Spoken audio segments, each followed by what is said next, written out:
నేను పుంగునూరు అల్లర్లో ఉన్నా, నేను పోలీసు వాళ్ళు కొట్టినా, దానివల్ల కేసులు పెట్టినారు అని చెప్తాడు. ఏం చెప్తాడా ఈరోజు? నేను ఆ అల్లర్లో చేత్తో రాయి తీసుకొని ఎవరన్నా రెచ్చగొట్టినా కూడా ఆ భగవంతుడు నాకు శిక్ష పెడతాడు. మీరు నన్ను అనవసరంగా 7 ఛార్జ్షీట్లు వేసి 7 ఛార్జ్షీట్లు కూడా ఏవన్న ముద్దాయిగా పెట్టించి 45 రోజులు మీరు నన్ను కడప సెంట్రల్ జైలుకి పంపించిన ఘనత మీకే దక్కింది.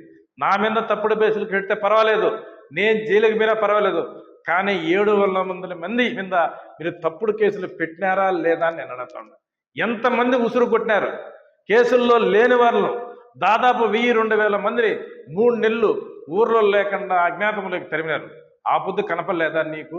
తప్పుడు కేసులు నీకు తెలీదా? ఈరోజు చెప్తున్నావు పోలీసు వాళ్ళని కొట్టినారని చెప్పి. అదే పోలీసు వాళ్ళు చెప్తున్నారు తప్పుడు కేసులు పెట్టి మమ్మల్ని రెచ్చగొట్టి తప్పుడు కేసులు పెట్టించింది వైసీపీ నాయకులే. ఆ రోజు ఇవన్నీ నీకు కనపడలేదా? నంజంపేటకు వస్తే నన్ను మీద రాళ్ల దాడి చేసి నా 10 కార్లు ధ్వంసం చేసినాం. అదే విధంగా కల్లూరుకు వస్తే నన్ను దౌర్జన్యం చేసి నా మీద రాళ్లతో కట్టెలతో దాడి చేయించినాం. అదే చదువులో వస్తే నా మీద దాడి చేయించినాం. ఎన్ని దాడులు చేసింది, నా కార్లు ఎన్ని చేసింది, నా మీద ఎంత హత్య ప్రయత్నం చేసింది, ఒక్కసారి నీకు వీడియోస్ పంపిస్తా, నువ్వు చూడు, చూసి తెలుసుకొని మాట్లాడు.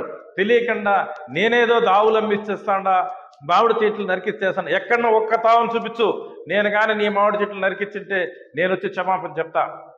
నీ కార్యకర్తలే వాళ్ళు చేసిన తప్పులకు భయపడి ఈరోజు చంపలేసుకుని పారిపోయే పరిస్థితి వచ్చినారు. కానీ తెలుగుదేశం కార్యకర్తలు కానీ తెలుగుదేశం నాయకులు కానీ నీ కార్యకర్తల జోలికి పోయిన పాపానే ఎరగలేదు.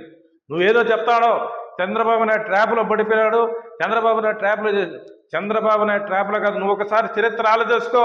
మీ తండ్రి గారు కుప్పంలో ఎన్ని అరాచకాలు చేసినాడు అనేది, ఎంత బైనింగ్ దద్దాలు చేసినాడని చెప్పి ఒక మాజీ ముఖ్యమంత్రిని అక్కడుండే ఎమ్మెల్యేని కూడా లోనికి రానికుండా అడ్డుకునే ప్రయత్నం మీ తండ్రి గారు చేసినాడా లేదని అడుగుతాడా. అదే ఈరోజు చెప్తాడా, ఈరోజు నీకు ఎంత బాధ ఉందంటే అదే రఘురామరాజు ఎంపీ ఈ రాష్ట్రానికే రాకుండా 4 సంవత్సరాలు తరిమింది మీ తండ్రి గారు కదా, నువ్వు కదా అని చెప్తాడా. అవన్నీ నీకు కనపడవా? ఈరోజు నా మీద లేనిపోని ఆరోపణలు చెప్తూ నేను దౌర్జన్యాలు సృష్టిస్తారని చెప్పి నువ్వు ఈరోజు ప్రెస్ మీటింగ్ పెట్టుకొని ఈరోజు నీవు భద్రత కోసము ఈరోజు హైకోర్టులో పిటిషన్ వేసుకున్నావు.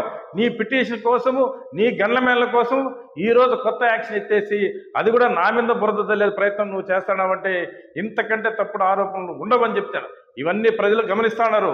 నిన్న నువ్వు బీజేపీని తిట్టి పొంగునూరులో ముస్లిం మైనార్టీ సోదరుల దగ్గర ఓట్లు వేసుకొని నువ్వు ఢిల్లీకి పోయి ఈరోజు బీజేపీకి మద్దతు పలికినావంటే ఇప్పటికే ప్రజలు పొంగునూరులో ఒక మాట, ఢిల్లీలో ఒక మాట చెప్తా ఉన్నారని చెప్పి ఇప్పటికే నిన్ను లేనిపోని ఎలహేళన చేస్తా ఉన్నారని చెప్పి తెలియజేస్తాడా. ఇంకటికన్నా మానుకో, నేను క్యాసెట్ పంపిస్తాడా, చూడు నా మీద చేసిన దాడులు ఒకసారి చూస్తే నీ జీవితంలో ఎప్పుడు కూడా నన్ను మాట్లాడవు. నా మీద పెట్టిన తప్పుడు కేసులు నువ్వు పూర్తిగా ప్రవృత్తి చేయి. దీనికి నేను డిమాండ్ చేస్తా ఉండా. ఎప్పుడు కానీ లేనిపోయిన ఆరోపణలు చేయొద్దని చెప్పి మిథున్ రెడ్డి గారికి నేను తెలియజేస్తా ఉన్నాను.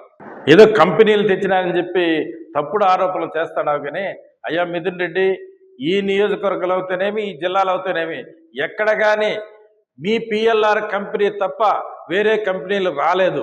మీ పిఎల్ఆర్ కంపెనీ బాగుపడింది, మీ కంపెనీలు బాగుపడినాయి, మీరు బాగుపడినారు తప్ప ఇక్కడ కార్యకర్తలు అవుతేనేమి, మీ నాయకులు అవుతేనేమి కూడా అందరికి కూడా జోబీలు కత్తిరించే పని చేసినారు. కానీ ఎవరూ బాగుపడిన పాపాన పోలేదు. పూర్తిగా నియోజకవర్గాన్ని మీ కంపెనీ ద్వారా మీరే బాగుపడి మీరే సులాభం చేసుకున్నారు. కానీ ఎవరు కానీ దీంట్లో లాభపడింది లేదు. పూర్తిగా ఈ నియోజకవర్గాన్ని నష్టం చేసిందంతా మీరే అని చెప్పి తెలియజేస్తాను.